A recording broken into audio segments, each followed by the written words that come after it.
এই গরমে কলিজা ঠান্ডা করার মতো একটা পুডিং এর রেসিপি শেয়ার করব আজকে। আসসালামু আলাইকুম everyone, welcome back to my video. আজকে আপনাদের সাথে আমি ড্রাগন ফল দিয়ে একটা পুডিং এর রেসিপি শেয়ার করব। একদমই সফট আর অনেক বেশি মজাদার ও হেলদি হয়ে থাকে এই ডেজার্টটা, একদম মুখে দিলে মিলিয়ে যাবে। তো চলুন কথা না বাড়িয়ে ভিডিওতে যাওয়া যাক। এটা বানানোর জন্য মিডিয়াম সাইজের একটা ড্রাগন ফল নিয়ে নিচ্ছি পাকা, এরপর এর খোসাটা ছাড়িয়ে নিতে হবে। আজকে আমি আপনাদের সাথে যে নিয়মে এই পুডিংটা তৈরি করে দেখাবো, এই নিয়মে কিন্তু আপনারা বিভিন্ন ধরনের ফল দিয়ে এই ডেজার্টটা বানিয়ে নিতে পারবেন। খোসা ছিলার পর এখন এটাকে আমি টুকরা টুকরা করে কেটে নিচ্ছি। আপনারা চাইলে এটা হাত দিয়ে খুব ভালো মতো কষে নিতে পারেন, তবে এটাকে ভালো মতো টুকরা করে কেটে এরপর কাঁটা চামচ দিয়ে আমি খুব ভালো মতো ম্যাশ করে নিচ্ছি। যেহেতু ফলটা পাকা রয়েছে, ম্যাশ করতে খুব একটা সময় লাগবে না, খুব সহজে কিন্তু ম্যাশ হয়ে যাবে। চাইলে হাত দিয়ে খুব ভালো মতো কষলে নিতে পারেন। তো এটা ম্যাশ করে নেওয়া হয়ে গিয়েছে, এখন এটা একপাশে রেখে দিব। এরপর একটা প্যান নিয়ে নিচ্ছি, তার মধ্যে দিয়ে দিব হাফ কাপ পরিমাণে পানি, সাথে 1 চা চামচ পরিমাণে আগার আগার পাউডার, আর দিয়ে দিচ্ছি 2 চা চামচ পরিমাণে চিনি, সাথে দিয়ে দিচ্ছি ড্রাগন ফ্রুটস। ফলের মিষ্টি অনুযায়ী আপনারা চিনিটা ব্যবহার করতে পারেন। এরপর সবকিছুকে খুব ভালো মতো মিশিয়ে চুলায় বসিয়ে দিতে হবে। চুলার আঁচ মিডিয়াম টু লো রেখে অনবরত নেড়ে চেড়ে এটাকে জাল করে নিতে হবে। যখন দেখবেন একবার ফুটতে শুরু করেছে, তখনই চুলা থেকে নামিয়ে নিতে হবে। চুলা থেকে নামিয়ে এখন এটাকে আমি একটা মোল্ডের মধ্যে নিয়ে নিচ্ছি। আপনারা গোল স্কোয়ার যে কোনো ধরনের মোল্ডে নিতে পারেন। তো একটা মোল্ডের মধ্যে আমি এটাকে ঢেলে নিচ্ছি গরম গরম থাকা অবস্থায়। ঠান্ডা হলে কিন্তু এটা জমে যেতে পারে। এরপর স্প্যাচুলা দিয়ে উপরের দিকটা একটু সমান করে দিতে হবে, কোনো বাবলস থাকলে সেগুলোকেও ভেঙে দিতে হবে। এরপর আবারও একটা প্যান নিয়ে নিচ্ছি, যার মধ্যে দিয়ে দিচ্ছি হাফ লিটারের মতো লিকুইড দুধ, সাথে 1 চা চামচ পরিমাণে আগার আগার পাউডার দিয়ে দিচ্ছি, আর দিয়ে দিব 2 চা চামচ পরিমাণে চিনি। মিষ্টিটা পছন্দ অনুযায়ী বাড়িয়ে কমিয়ে দিতে পারেন। আবারও সবকিছুকে খুব ভালো মতো মিশিয়ে চুলায় বসিয়ে দিতে হবে। দুধটা ঠান্ডা থাকা অবস্থায় কিন্তু আগার আগার পাউডার মিশিয়ে নিতে হবে, এতে করে রেজাল্ট ভালো আসবে।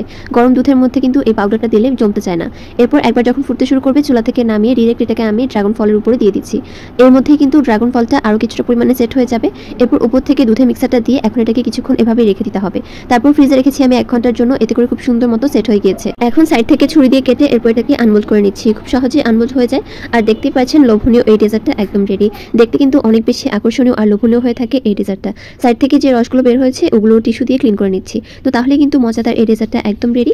অতিথি আপ্যায়নে, বার্থডে পার্টি বা যে কোনো ডিশ পার্টিতে কিন্তু আপনারা এই ধরনের ডেজার্টগুলো রাখতে পারেন। এগুলো যেমন আকর্ষণীয়, খেতেও কিন্তু অনেক বেশি মজার আর অনেক বেশি হেলদি হয়ে থাকে। গরমে তো একদমই নাজেহাল অবস্থা, আর এই গরমে যদি এইরকম একটা ঠান্ডা ঠান্ডা কফি মিল্ক পুডিং থাকে তাহলে তো আর কোনো কথাই নেই। আসসালামু আলাইকুম everyone, welcome back to my video. আজকে আপনাদের সাথে আমি ঠান্ডা ঠান্ডা একটা ডেজার্টের রেসিপি শেয়ার করব। আর এই ডেজার্টটা বানানো হয়েছে কফি দিয়ে, একদমই অল্প কিছু উপকরণে একদমই সহজভাবে আজকে এই ডেজার্টটা বানিয়ে দেখাবো। তো চলুন কথা না বাড়িয়ে ভিডিওতে যাওয়া যাক। ডেজার্টটা বানানোর জন্য আমি একটা প্যান নিয়ে নিচ্ছি, তার মধ্যে 1 কাপ পরিমাণে পানি দিয়ে দিব। এখন এর মধ্যে দিয়ে দিচ্ছি 1.5 চা চামচ পরিমাণে চিনি, সাথে দিয়ে দিচ্ছি 1 চা চামচ আগার আগার পাউডার আর একটা মিনি প্যাক ইনস্ট্যান্ট কফি।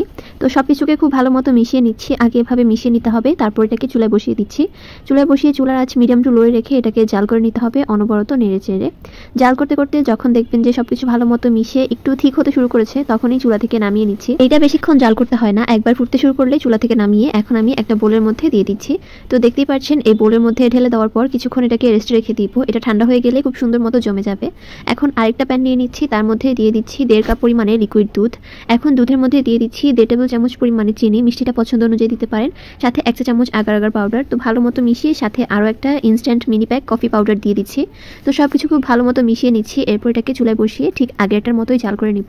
কম সময়ে যদি মজার ডেজার্ট খেতে চান তাহলে কিন্তু চাইলে এটা বানাতে পারেন। এটা দেখতে যেমন লোভনীয়, খেতেও অনেক বেশি মজার হয়ে থাকে। তো যখন একবার ফুটতে শুরু করবে, এই দুধটাকেও আমি চুলা থেকে নামিয়ে নিচ্ছি। এখন এর মধ্যে আমাদের এই আগের জেলোটা কিন্তু একদম রেডি হয়ে গিয়েছে। তো এটাকে আমি ছুরি দিয়ে কেটে নিচ্ছি। দেখতেই পাচ্ছেন কতটা পরিমাণে পারফেক্ট হয়েছে, একদম উঠে উঠে আসছিল।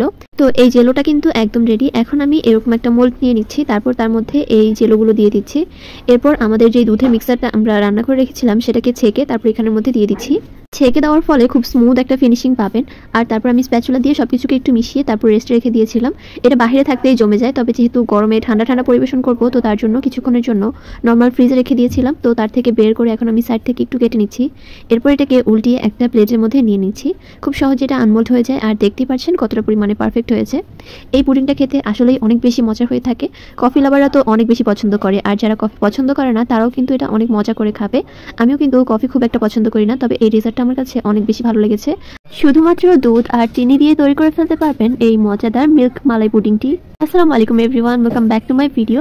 আমার মনে হয় আপনারা দেখেই বুঝে গিয়েছেন যে এই পুডিংটা কতটা সফট আর কতটা মজার হয়েছে। পুডিংটা এত বেশি সফট হয়েছে যে মুখে দিলে একদম মিলিয়ে যাচ্ছে। তো চলুন কথা না বাড়িয়ে এই পুডিংটা আমি কিভাবে বানিয়েছি আপনাদের সাথে শেয়ার করি।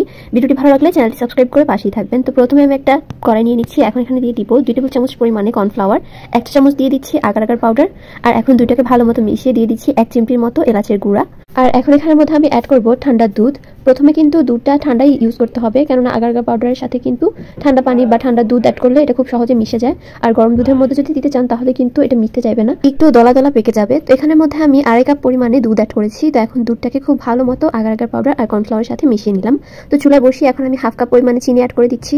পছন্দ অনুযায়ী আপনারা চাইলে চিনিটা বাড়িয়ে কমিয়ে অ্যাড করতে পারেন। তো এখন চুলার আঁচ মিডিয়াম টু লো রেখে এটাকে জাল করতে হবে।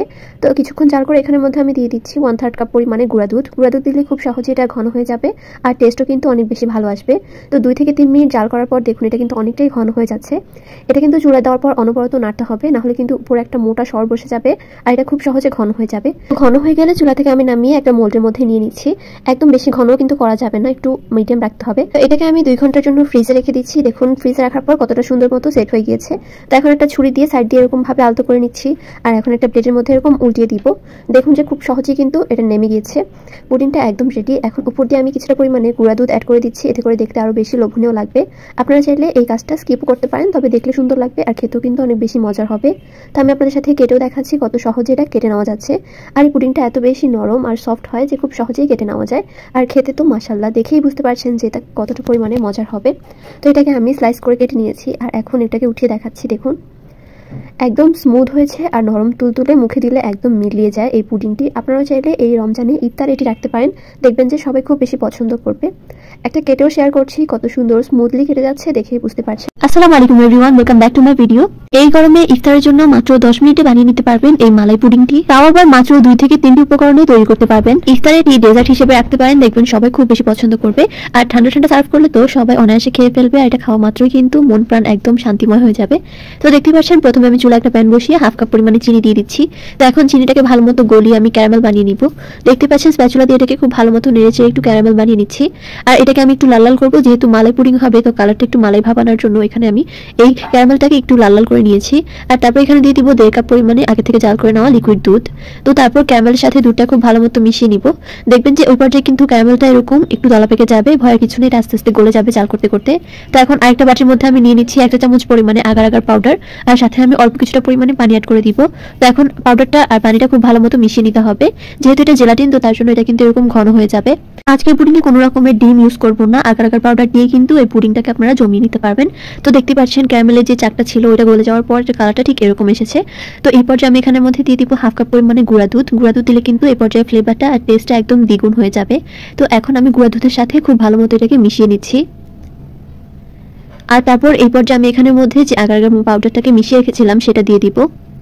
পাউডারটা এরকম ঘন হয়ে গিয়েছে, কারণ যেহেতু এটা জেলাটিন তার জন্য এটা অল্পতেই জমে যায় পানির মধ্যে দিলেই। তো দেখতে পাচ্ছেন এখন আমি এই আগার আগার পাউডারটাকে এই দুধের সাথে খুব ভালো মতো মিশিয়ে নিচ্ছি। এটাকে এখন অনবরত নেড়েচেড়ে একটু জাল করে নিতে হবে। 2-3 বার বলক আসলে কিন্তু চুলা থেকে নামিয়ে নিতে হবে, খুব একটা বেশি জাল করে নেওয়ার প্রয়োজন নেই। তো চুলা থেকে নামিয়ে নিচ্ছি আর এখন এটাকে আমি একটা মোল্ডের মধ্যে নিয়ে নিব। আমি এখানের মধ্যে 1/2 পাউন্ড কেকের যে মোল্ড থাকে ওইটার মধ্যে নিয়ে নিচ্ছি, আপনারা চাইলে যে কোনো ধরনের মোল্ড নিতে পারেন। তো এখন এখানের মধ্যে আমি এই মিক্সারটাকে ঢেলে দিচ্ছি গরম গরম থাকা অবস্থায়। তো এখন এটাকে কিছুক্ষণের জন্য ঠান্ডা হতে দিব। ঠান্ডা হয়ে গেলে তারপর এখানের মধ্যে আমরা বাদাম অ্যাড করব। যেহেতু এটা একদম লিকুইড আছে, তো এখন যদি বাদাম ইউজ করি তাহলে কিন্তু এটা বাদামটা ভিতরে ঢুকে যাবে। তো দেখতে পাচ্ছেন 10 মিনিট পর দেখবেন যেটা কিন্তু উপর থেকে এরকম ড্রাই হতে শুরু করেছে। তো এই পর্যায়ে আমি এখানের মধ্যে কাঠবাদাম কুচি অ্যাড করে দিচ্ছি। বাদামটা আমি সাইডে এরকম রাউন্ড করে ডিজাইন করে নিচ্ছি, মাঝখানে দিচ্ছি না। তো তারপর এটাকে আমি ঠান্ডা হতে দিব। আপনারা চাইলে কিন্তু এটাকে ডিপ ফ্রিজে রেখে দিতে পারেন, ঠান্ডা ঠান্ডা খেতে ভালো লাগবে। তো ফ্রিজ থেকে আমি বের করে নিচ্ছি কিছুক্ষণ পর, অল্প কিছুক্ষণ সময় নিয়ে কিন্তু এটা খুব সুন্দর মতো জমে যায়। তো 10 মিনিট এটাকে আমি ফ্রিজে রেখেছি, তারপর ফ্রিজ থেকে বের করে একটা ছুরি দিয়ে সাইডে এরকম আলতো করে নিচ্ছি আর তারপর একটা প্লেট দিয়ে এটাকে আমি উল্টিয়ে দিব। তারপর 2-3 বার এরকম ট্যাপ ট্যাপ করে দেখবেন যেটা পড়ে যাচ্ছে খুব সুন্দর মতো। তারপর উপর দিয়ে আরেকটা প্লেট দিয়ে দিব আর এখন এটাকে আবার উল্টিয়ে দিব। এটা এতটা পরিমাণে সফট যে একদম পড়ে যাচ্ছিল। আর তারপর এটাকে আমি ছুরি দিয়ে কেটে এখন পরিবেশন করব। দেখুন কতটা পরিমাণে লোভনীয় হয়েছে এটা, আর এটা এতটা পরিমাণে ক্রিমি হয়েছে, অনায়াসে কিন্তু মাত্র 2-3 সেকেন্ডে এক পিস শেষ হয়ে যাবে। এতটা মজা এটা। তো আমার আজকের ভিডিও ছিল এই পর্যন্তই, দেখা হবে পরবর্তী কোনো ভিডিওতে। আল্লাহ হাফেজ।